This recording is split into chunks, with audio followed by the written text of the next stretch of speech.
Olá, galera! Bem-vindos à primeira edição de 2013 do programa Deu Certo. E nós estamos aqui com os nossos calores de comunicação social.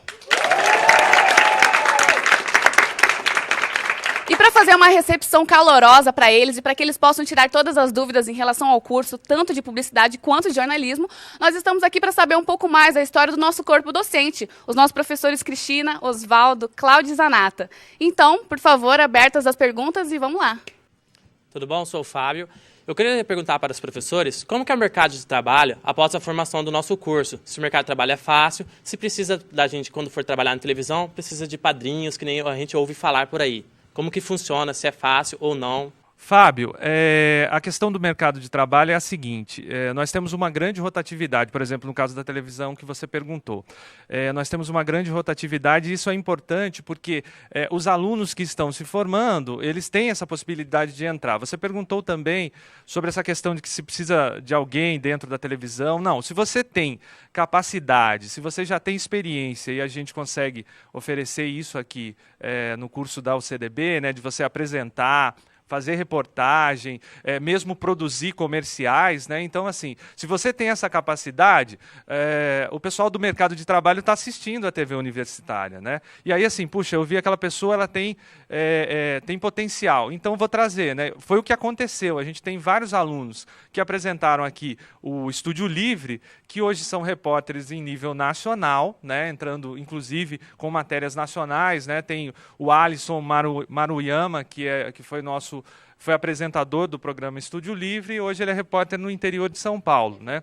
TV Tem. E aí viram a partir do programa que ele tinha potencial para isso, né? Então, assim, é o potencial que leva alguém ao mercado de trabalho. Meu nome é Fernanda, sou caloura de publicidade e propaganda e eu queria saber, tanto na área de publicidade e de jornalismo, quais são os campos que a gente vai ter a possibilidade de entrar no mercado. Bom, eu vou falar aqui então da parte de jornalismo, né? Nós temos várias funções que um jornalista pode exercer. A mais clássica delas, e que a gente vê nos filmes, né, e em vários lugares, é a da reportagem, o do repórter, que é o jornalista na sua essência, né, o de reportar. Então, você pode ser repórter de televisão, de rádio, né, de internet, mas a gente tem outras funções que o jornalista exerce também. Na parte de edição de texto e de imagens e de áudio, né? Não editando o áudio e a imagem em si, mas o texto na televisão e no rádio. Nós temos também a parte do jornalista que trabalha nas empresas e em órgãos do Estado, organizações não governamentais, que são os jornalistas que fazem assessoria de imprensa, né, que vão fazer a ponte entre esses locais e os veículos de comunicação. A gente também tem os jornalistas que apresentam os programas de TV, os programas de rádio, né, e os programas que estão sendo veiculados na internet. Esqueci de alguma função? Tem algumas outras funções novas, né, por conta dessa questão da internet, mas que acabam misturando um pouco essa questão do repórter, do apresentador, do editor, entre outras funções do próprio assessor de imprensa também. Basicamente são essas, as mais clássicas, né? E logo depois, aí com a internet, com essas outras necessidades, o próprio Ministério do Trabalho está começando a reclassificar algumas funções e até colocar algumas funções a mais, tanto para o jornalista quanto para outros profissionais que trabalham nessa área de comunicação. É um erro, às vezes, os alunos de publicidade pensarem que eles só têm para trabalhar agência de propaganda. Na verdade, 90% dos alunos que chegam para fazer o curso, eles querem criação, né? Criação, criação, criação. Mas é uma das inúmeras funções que um publicitário pode desenvolver. Uma agência de propaganda, ele não funciona só da criação. Quem é que vai até o cliente? Recepcionar o cliente, entender o que o cliente quer. Então, nós precisamos de um atendimento. Então, dentro da agência, você tem o atendimento. Aí, o atendimento vai conversar com a criação. Aí, a criação, depois da peça pronta, ela tem que veicular nos diversos veículos de comunicação, impressos e eletrônicos. Então, ele precisa do mídia. E não só isso, quem vai produzir a propaganda? Quem vai lá filmar, selecionar o casting, ver qual é o melhor local, qual é o melhor horário. Então, nós temos também os publicitários que são especializados na produção. Então, dentro de uma agência, você tem várias funções, como eu acabei de dizer. E não só isso. Né? Vocês também podem trabalhar dentro das empresas, de todos os setores. Vocês podem trabalhar em órgãos públicos, vocês podem trabalhar em empresas privadas, vocês podem trabalhar em terceiro setor hoje. Então, o publicitário está desenvolvendo atualmente uma função muito importante no mercado, que é o marketing, né? Que, na verdade, ele faz a ponte das agências com os clientes. Então, quando a agência vai no cliente, ele é recepcionado por um publicitário que está exercendo a sua função de marketing. E vocês também podem trabalhar em todos os veículos de comunicação.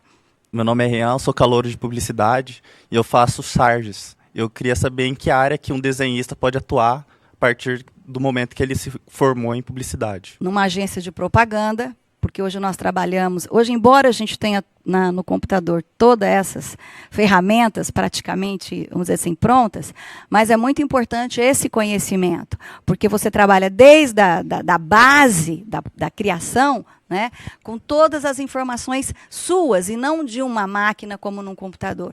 Você pode também trabalhar num jornal para fazer as charges. Então, você, como essa habilidade nata sua, você, na verdade, já tem, né, um diferencial. Então, eu digo que você nem precisa esperar você se formar.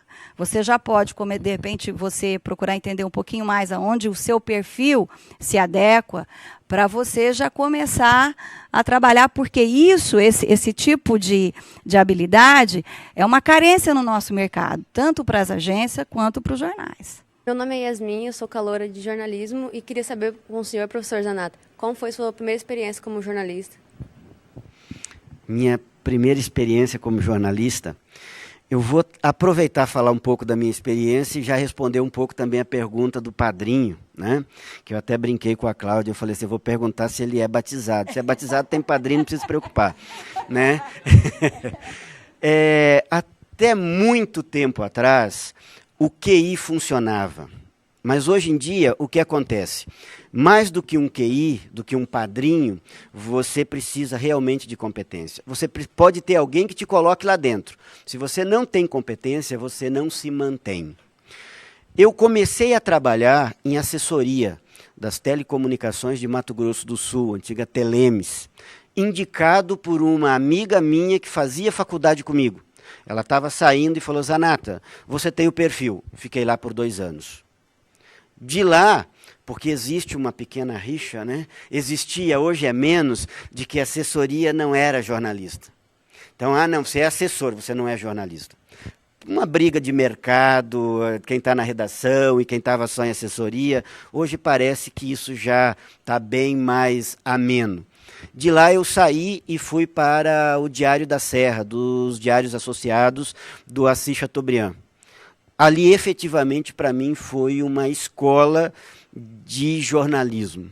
Por quê?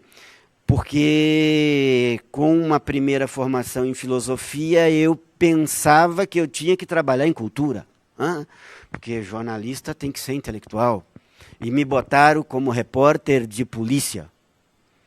Ou seja, eu tinha uma página para produzir todos os dias. E é a partir dali que eu venho defendendo que o maior desafio de um comunicador, de um jornalista ou de um publicitário é a folha em branco. Porque eu chegava lá 1h da tarde, o editor me olhava e falava, bicho, você tem isso daqui, ó. Pô, mas não tem anúncio. Não tem anúncio. Caracas, vamos lá. Da 1 às 5, que era o deadline de fechamento, eu tinha que escrever todas as matérias da página. Eu tinha que ir para campo, eu tinha que fazer as entrevistas, eu tinha que voltar e produzir e acompanhar. Como eu entrava eu ficava até o fechamento do jornal, fechando o título, cortando, e aí é o que vocês vão aprender depois, o lead, pirâmide invertida. Por quê? Numa redação laboratorial, de repente a gente ameniza isso e corta o texto de vocês no meio. Agora, num jornal, eu ficava até às 10 da noite. Chegava às 8, 9 horas, diagramação, fechamento. Zanata, vem cá, ó, estourou, o que tu faz? Corta aqui. Não vou ler, não dá tempo de ler todas as matérias que estouraram. Você corta de baixo para cima. Chegou aqui, cortou, não preciso ler. Chegou, na primeira vez que eu fiz isso, um amigo meu de faculdade, pô, quem mexeu na minha matéria? O editor-chefe chegou e, o que aconteceu? Pô, minha matéria foi, eu falei, não, eu não mexi, eu usei a norma, torei de baixo para cima. O editor-chefe só olhou para ele e falou assim, escuta, onde está o erro? Você deixou a parte principal da sua matéria para nota de rodapé? Tem que estar no lead. Então, o jornalismo, o jornal impresso, é um exercício interessantíssimo. Porque isso que vocês estão vendo aqui, TV, o que vocês vão ver rádio, o que vocês vão ver no online, para mim tudo se resume numa única questão, texto.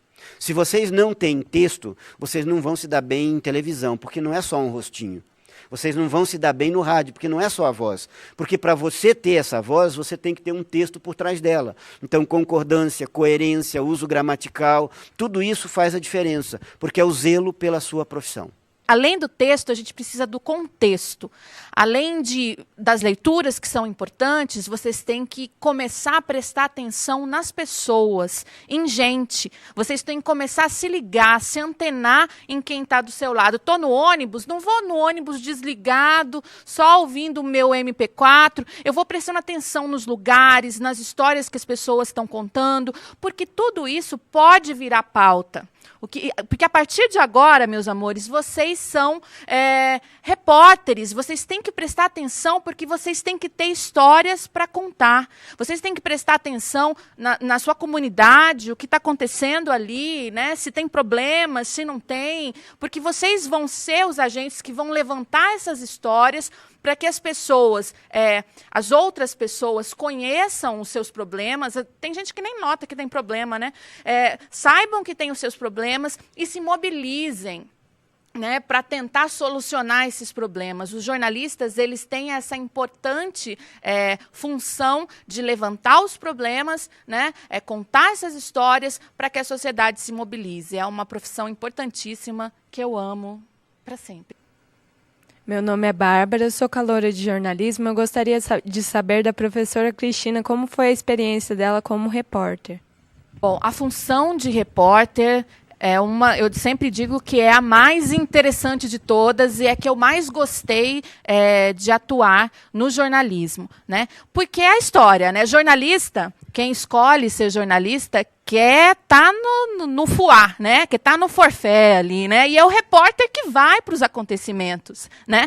Eu sempre digo que a gente vai para o trabalho, o jornalista vai para o trabalho e não sabe para onde que a gente vai. Exatamente, porque a gente vai para a redação e a nossa matéria-prima da nossa profissão é a vida, e a vida é surpreendente. Eu posso ir para a redação e cair um toró, né? E eu ter que ir fazer enchente, molhar o pé ali na lama, no barro, ou eu posso ir para um show, né?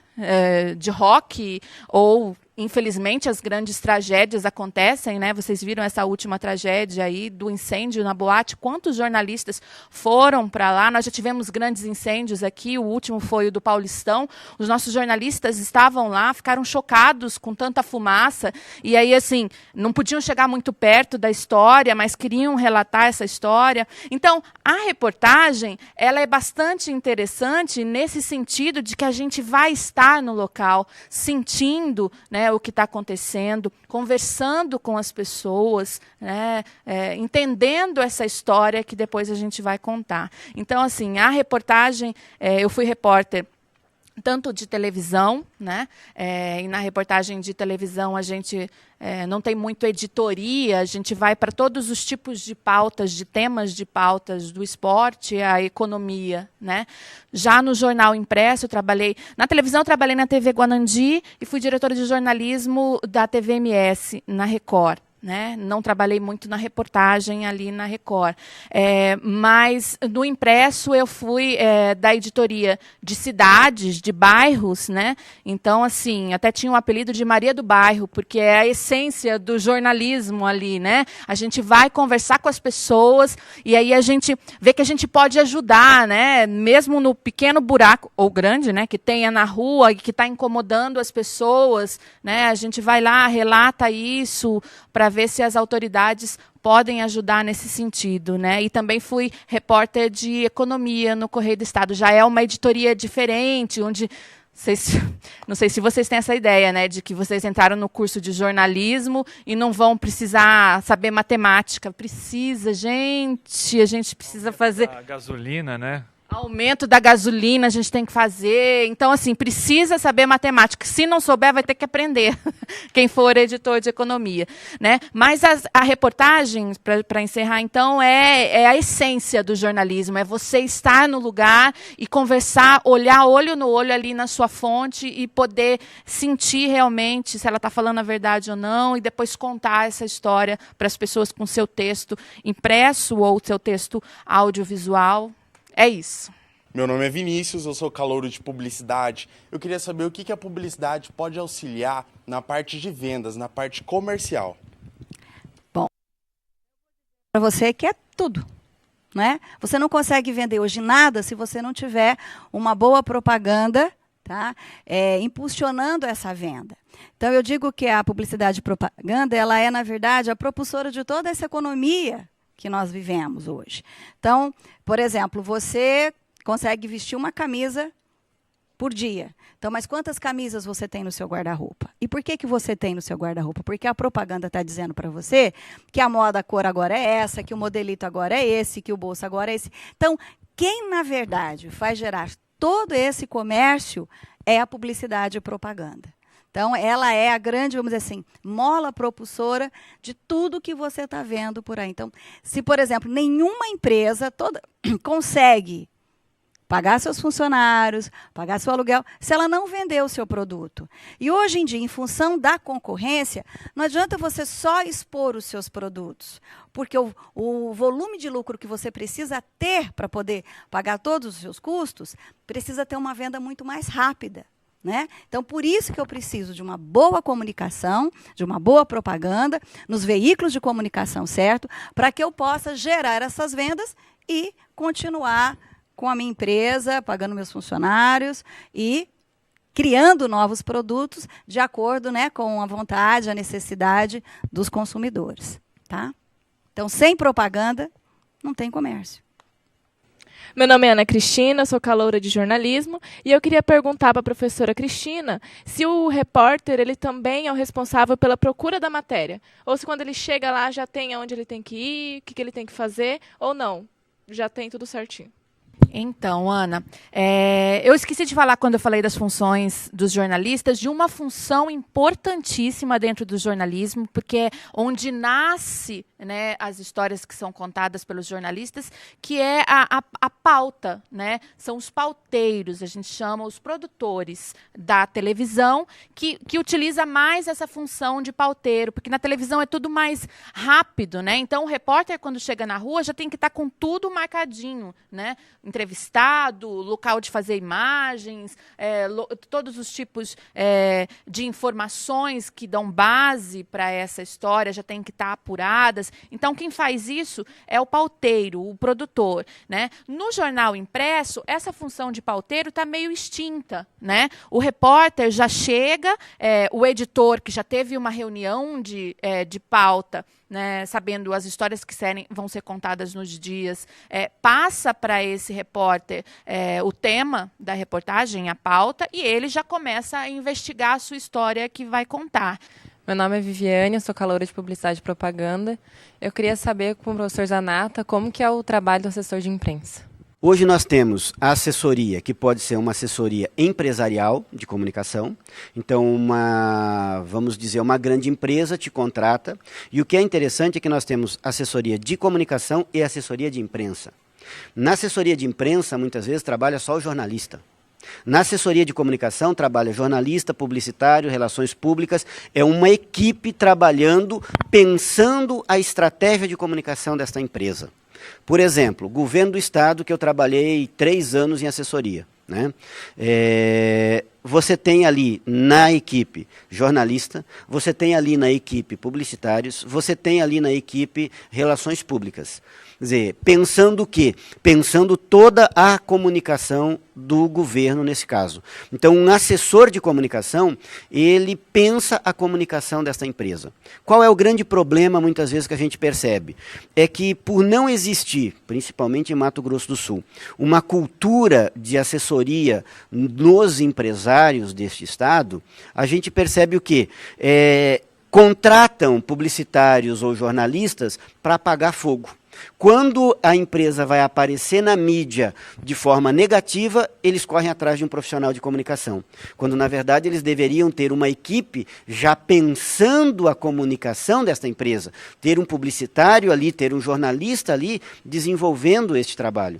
Então, a função do assessor numa empresa é muito importante. Você pode ser assessor de uma empresa, pode ser assessor político, assessor de um esportista, que está crescendo muito em São Paulo, jogadores que ganham milhões, estão contratando assessores de comunicação para trabalhar com eles. É um campo que está crescendo, que inclusive a PUC de São Paulo oferece uma especialização nesta área sobre assessoria esportiva.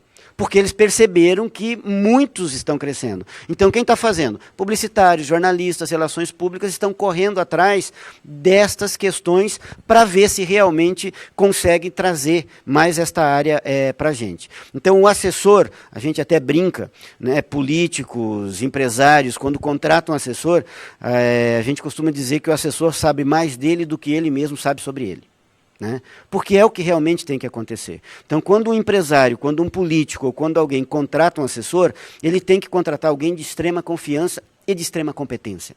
Porque é a primeira pessoa que ele vai ver quando acordar, depois da mulher, muitas vezes até antes. Né? Então, é a pessoa que sabe tudo de você, é a pessoa que sabe o que você pensa. Por que eu digo isso? Porque muitas vezes o discurso que vocês escutam dos políticos, quem produziu foi um assessor. O discurso que vocês escutam de um empresário, quem produziu foi um assessor. Quer dizer, a pessoa tem que saber muito daquilo que ela está assessorando. Então, para você trabalhar com uma assessoria esportiva, você tem que saber muito de esporte. Para você trabalhar com uma assessoria de uma empresa de gás, você vai ter que saber muito de gás. Quer dizer, você tem que estar à frente, porque você, de certa forma, acaba contribuindo com a gerência desta própria empresa da qual você faz assessoria. Gostaria de perguntar para a professora Cristina como que um jornalista deve reagir no momento de tragédia? Como que fica o psicológico da gente? O que a gente tem que fazer? Como que fica esse momento para a gente? Olha, eu vou responder rapidinho, mas depois eu vou passar para o Zanata, que é um jornalista psicólogo, nosso show journalist. Mas, assim, eu posso te dizer que, durante a profissão, a gente vai criando uma couraça. Né? As primeiras vezes que a gente vê um fato, eu lembro até hoje, a primeira vez que eu vi uma criança morta, por exemplo, que foi num atropelamento. Eu chorava muito, entrevistava as pessoas, mas chorava muito, e isso me desconcentrava no meu ofício ali. Né? Com o tempo, eu não fui deixando de sentir aquelas emoções, mas eu sabia que eu precisava me controlar e me conter para eu poder depois contar aquela história e entender a história ali naquele momento. O que eu vou dizer para vocês é que vocês, jornalistas, não deixam de ser seres humanos. Nós não somos robôs para não sentirmos, né, dó, compaixão daquelas pessoas que estão sofrendo nessa tragédia. Né? Mas a gente precisa se conter, né, para a gente poder depois contar essa história.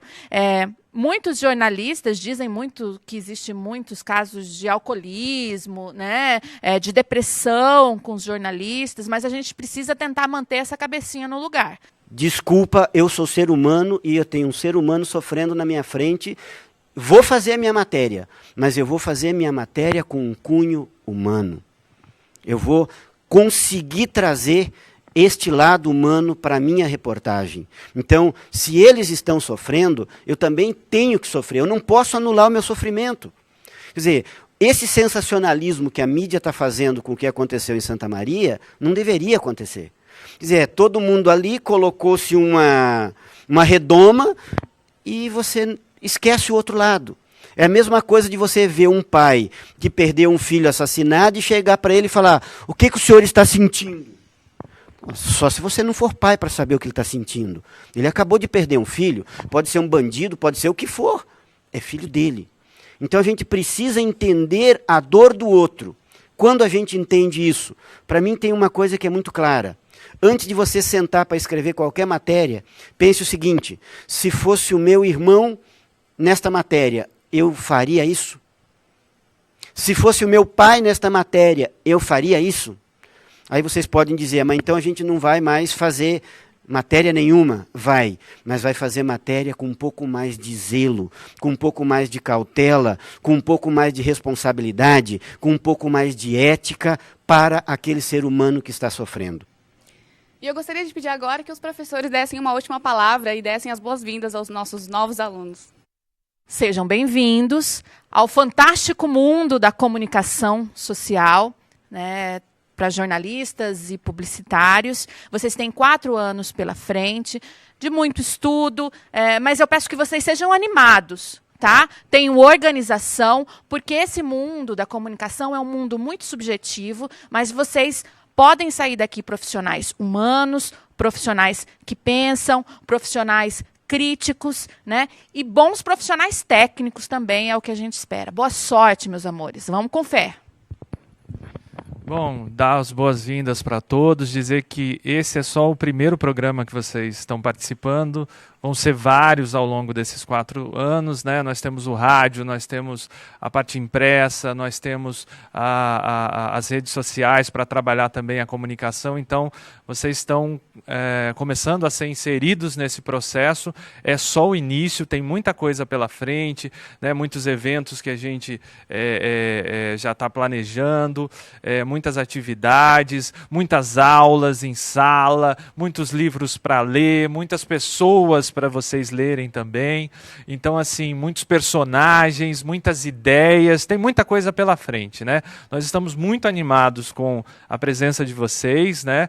A UCDB, ela fica muito feliz porque ela é uma universidade inicialmente ali, né, pensada por Dom Bosco por conta dos jovens, né? Então essa juventude, essa animação toda, a gente espera ao longo dos 4 anos. Não vai ser fácil, mas vai ser bem legal. Bem-vindos, viu? Para não fugir, também desejo a todos vocês que sejam muito bem-vindos. Nós estamos aqui ávidos, né, por passar uns 4 anos com vocês. E nós estamos aqui para isso, para ajudar vocês a ter bastante inspiração e controlar vocês na piração. Sejam muito bem-vindos. Sejam bem-vindos à Universidade Católica Dom Bosco. Acredito e tenho certeza absoluta que vocês escolheram o melhor curso de comunicação desse estado. Agora depende de vocês saber aproveitar do melhor curso. Ter o melhor curso não significa que vocês serão os melhores profissionais, né? Porque muitas vezes o Labicom fica vazio, porque vocês estão fazendo outras coisas e não ocupam um espaço que é de vocês de direito. Então, como recomendação para esses 4 anos, eu vou deixar 3 pedidos, né? Ou pelo menos as 3 formas ou fórmulas que eu entendo que serão necessárias se vocês querem ser um bom profissional de comunicação. É preciso muita leitura, leitura e leitura. Se vocês cansar disso, dou uma nova fórmula: leitura, leitura e leitura. Se isso não serve, eu só mudo um pouquinho essa fórmula: leitura, disciplina e leitura. Porque sem disciplina não adianta ler, porque chega uma hora que também cansa. Então, sem disciplina, vocês não vão a lugar nenhum. E aqui são 4 anos que vocês vão precisar de disciplina se vocês querem garantir o futuro profissional de vocês. Boa sorte. E eu gostaria também de deixar as minhas boas-vindas como aluna do 5º semestre de jornalismo. Eu gostaria, pela experiência que eu já passei, junto com os meus colegas também, eu gostaria de dizer que é fundamental que essa animação do começo permaneça não só no começo, mas que se prolongue até o fim da faculdade e até durante a carreira de vocês. Fundamental a animação, fundamental a curiosidade. E que a gente pense que estamos lidando com pessoas, com vidas, de uma forma da melhor maneira possível, comunicando. E assim nós seremos comunicadores de verdade. Então, sejam muito bem-vindos e qualquer coisa, esse contato com os professores é fundamental. Nós sabemos disso, da importância. E eu gostaria de dar uma outra salva de palmas para os nossos professores maravilhosos. E o Deu Certo fica por aqui. Valeu, até a próxima.